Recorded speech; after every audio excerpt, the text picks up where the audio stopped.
My fellow Singaporeans, I've said before that the world is changing in ways that will disadvantage small open economies like Singapore.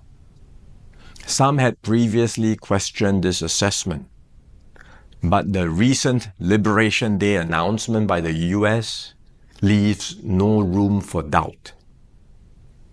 It marks a seismic change in the global order.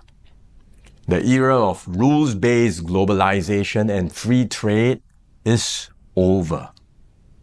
We are entering a new phase, one that is more arbitrary, protectionist, and dangerous. For decades, the US was the bedrock for the free market economies of the world. It championed free trade and led efforts to build a multilateral trading system, anchored by clear rules and norms, where countries could achieve win-win benefits through trade. This WTO system brought unprecedented stability and prosperity to the world, and to the US itself. To be clear, the system is not perfect. Singapore and many others have long called for reform, to update the rules and to make the system better.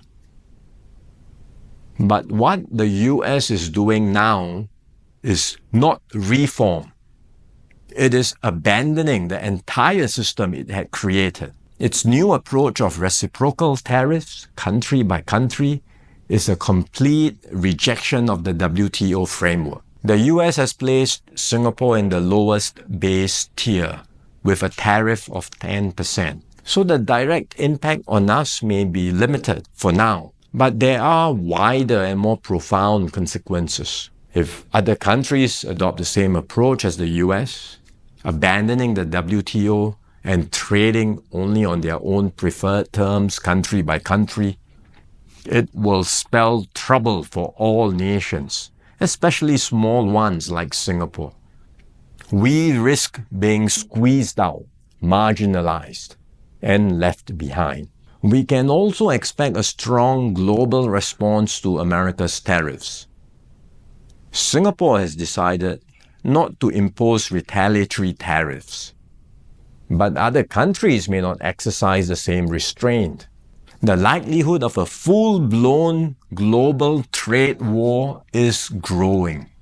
The impact of the higher tariffs, plus the uncertainty of what other countries may do next, will weigh heavily on the global economy. International trade and investments will suffer, and global growth will slow. Singapore will take a bigger hit than others because of our heavy reliance on trade. The last time the world experienced something like this was in the 1930s. Trade wars escalated into armed conflict and eventually the Second World War. No one can say how the current situation will unfold in the coming months or years. But we must be clear-eyed about the dangers that are building up in the world. Global institutions are getting weaker. International norms are eroding. More and more countries will act based on narrow self-interest and use force or pressure to get their way. This is the harsh reality of our world today. We will stay vigilant.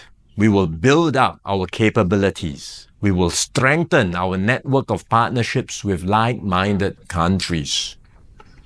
We are more ready than many other countries with our reserves, our cohesion, and our resolve. But we must brace ourselves for more shocks to come. The global calm and stability we once knew will not return anytime soon. We cannot expect that the rules which protected small states will still hold. I'm sharing this with you so that we can all be mentally prepared, so that we will not be caught off guard. Let us not be lulled into complacency.